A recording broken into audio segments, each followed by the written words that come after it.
It is my honor to introduce Melanie Chacon, our contest judge. Melanie is a extremely wonderful poet and also president of the Poetry Society of New Hampshire. So a lot of you might know her from that. So she's a very able, confident judge, and we love her.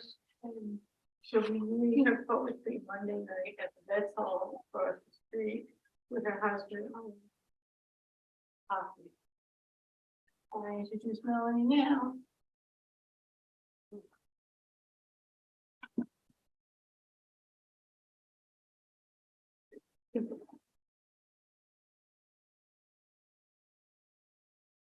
I'm here. I have my glasses first. Bear with me. I first want to start off. Oh no, I will do it. It'll probably be worse trying to use someone else's. But thank you so much for that. I first really want to thank Diana Lee. Really, I mean, she does so much for the community. She does so much for poetry in New Hampshire, and she is just a joy of a person. So I would love to just give a round of applause.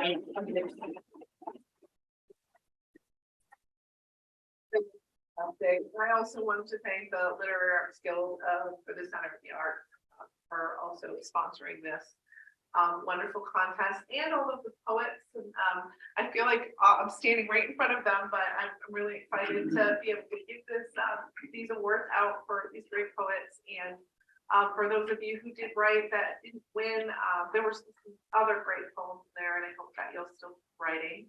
And definitely appreciate you coming tonight. We are going to start with our first place elementary school student winner. And let me just pull out her bio. Imagine having a bio at 8. Fantastic. And I'm going to get her award as well. So it is Ms. Miriam Talcott right here.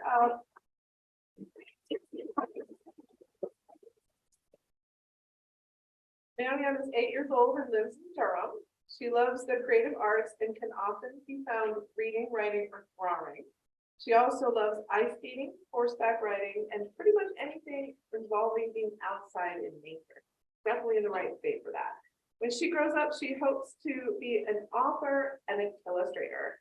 So let's welcome Miriam Talcott to read her poem. Her poem is entitled Wishing for Snow. And the poem is a celebration of snow, of making snow angels and having snowball fights, feeling excited and carefree. And she does a wonderful job with a metaphor of angels that reflect the joy of snow in New Hampshire. So thank you.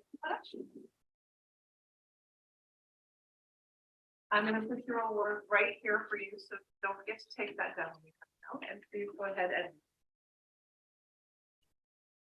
I wish that snow would fall for a halfway place of cold, melting when cold, and water cool. Angels dance to ground, fields with snow buried in love. Each child played 7, and felt one of them. This sweet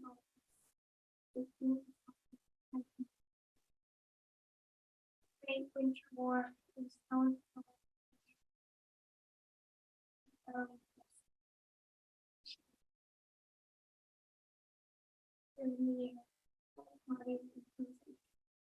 now the skies darken, and it's time to little things. I'm saying hot cocoa is the best. Now think back to all we know, but what to do when it comes.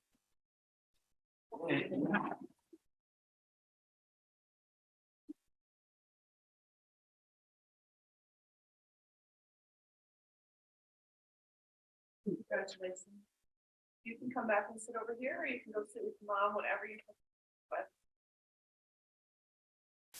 We are going to start with our third place for the adult contest. Our third place winner is Pat Young.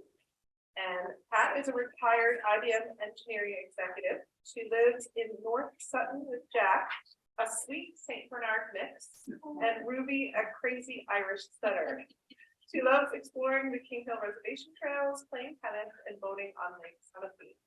She volunteers at Vermont Institute of Natural Science, Hazard Lake Protective Association, Adventures in Learning, High Horses Therapeutic Riding, and Upper Valley Humane Society. Her third place poem is called Chasing Daylight, and this was the comments I wrote about it. The use of repetition and the dog's perspective work very well in this piece.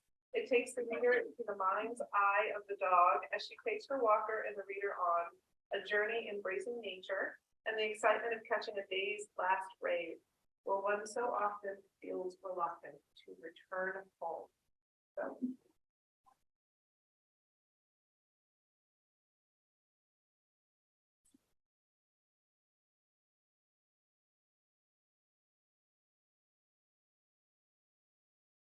Chasing daylight.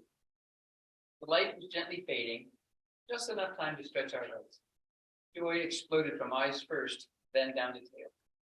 She reached for the leash, just a necklace she wore for show. Up the trail by the old farmhouse, empty now for winter. Free-range chickens blocked summer hikes. They both remembered with jaws around one, though he did spit it out. Sepia leaves, crunching loudly, dangerously camouflaging the holes between the stones.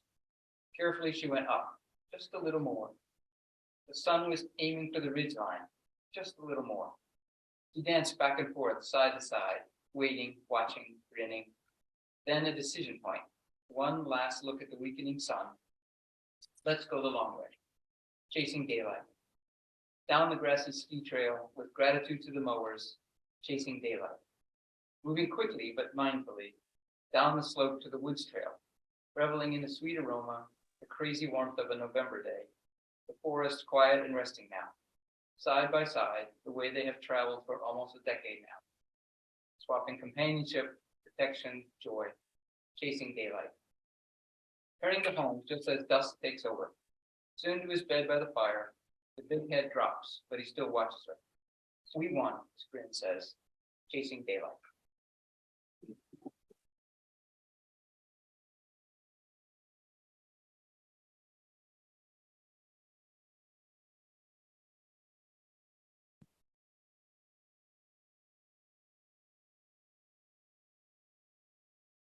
Our second place prize goes to Brenna Manuel for her poem, A Dog Runs Here. It's another dog poem, I know. Brenna Manuel's childhood began with reading Dick, Jane, and Sally and ended with watching riots in Detroit. She later received her BFA in painting at Western Washington University and her MFA in sculpture at the City University of New York.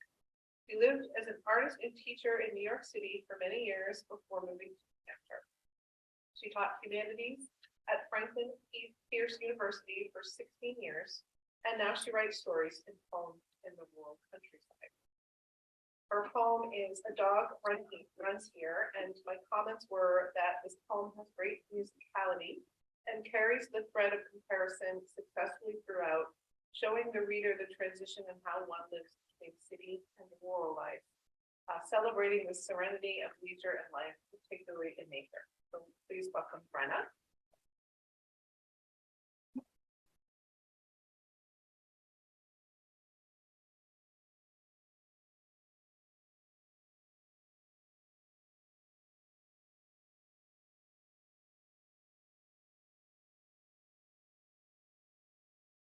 So I was kind of surprised about this poem, and it happened suddenly. And I sat down and I just wrote a poem, and I'm glad that select it. Thank you. A dog runs here. So to compare, the running through trees, the walking of dog, the milking of cows, and other standards of being.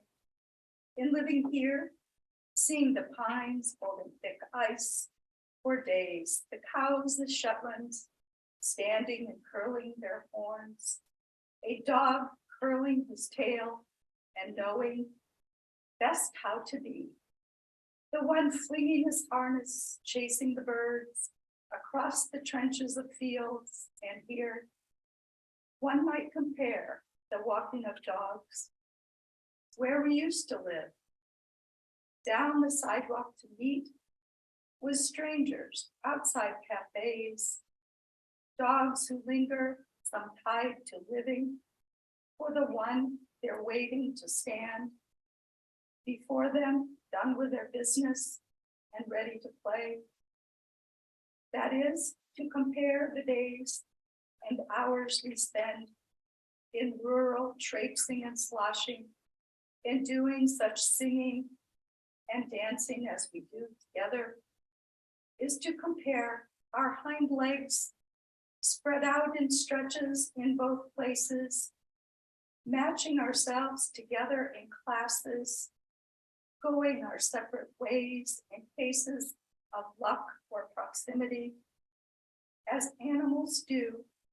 Now take the hound away from the city, away from the chaos, so away with pretension, gather and chase a flash up the hillside, where a wolf, fox, or possibly lion might sit on its haunches, viewing the land, the chances of grasping a life free in southern New Hampshire, as a dog on a run, pleasing no one but his own mind. Thank you.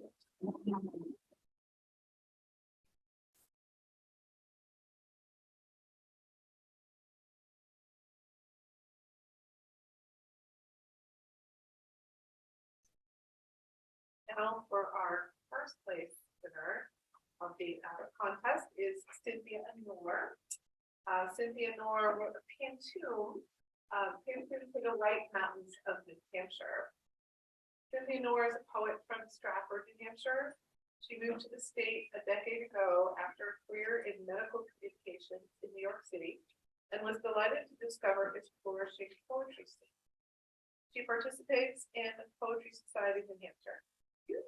The Frost Place Conference on Poetry, and if you haven't been to the Frost Place, I would highly recommend it. Beautiful, the Frost Farm, lovely, very.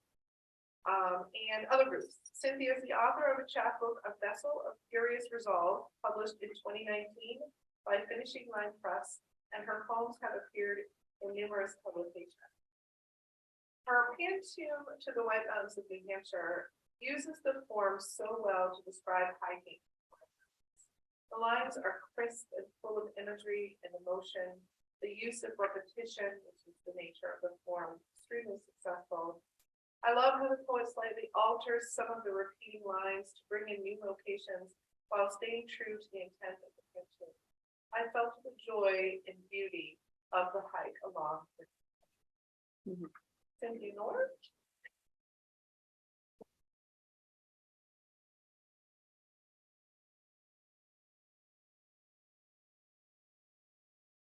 Wonderful honor.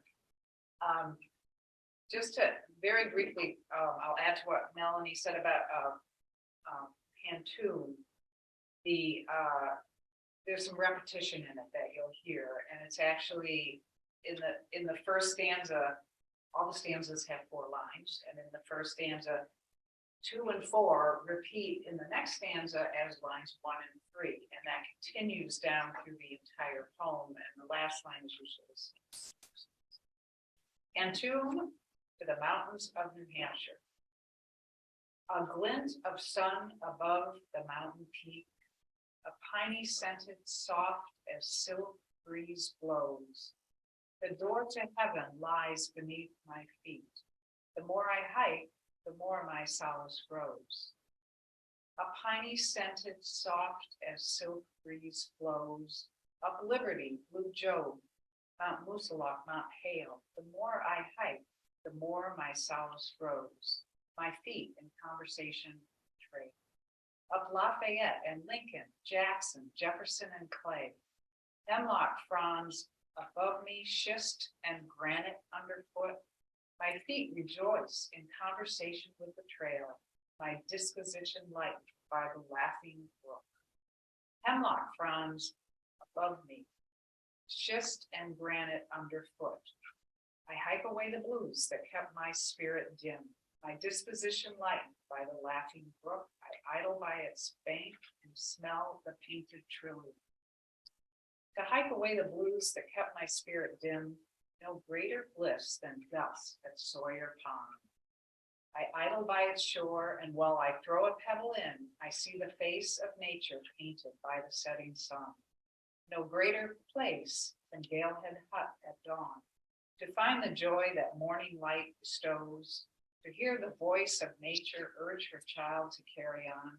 I hike to find the grace beneath my soles, to find the joy that wilderness bestows, and feel the hand of nature put a glow in sallow cheeks. The more I hike, the more my solace grows. A glint of sun appears above the presidential peaks. Thank you.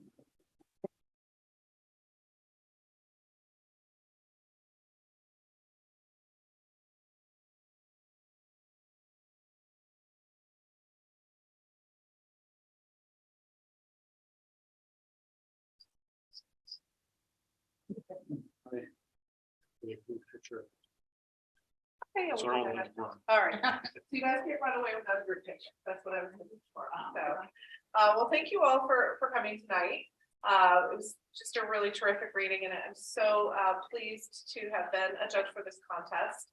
We do have another reading coming up on Monday, so in 3 days, yes, Monday evening at 7. I will be featuring along with my husband, the poet Ala Hockey, who's here tonight. Ala has just released a book called Remembrances about political imprisonment in Iran during the student revolution.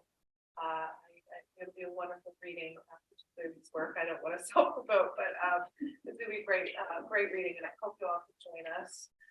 And I believe that we're also going to end with another song, correct? So, oh yeah. Oh, I'm sorry. At Veterans Hall, isn't this Veterans Hall, or No. are we close to it? There you go. At Veterans Hall, I thought we were here yet. So at Veterans Hall, yeah, 7 p.m. So I really hope that you can join us for that reading. And that will be followed by an open reading from the John Hay Poetry Society, which is the poetry group that meets monthly that was founded and run by me. It's an open group, so if you're interested in writing poetry and at any skill level, you know, you can talk to Diana Lee about that group. Sure, she guys get more information on that. Did I get everything? All right, great. Well, thank you all. I hope you'll enjoy some more music before you leave, and thanks for coming tonight.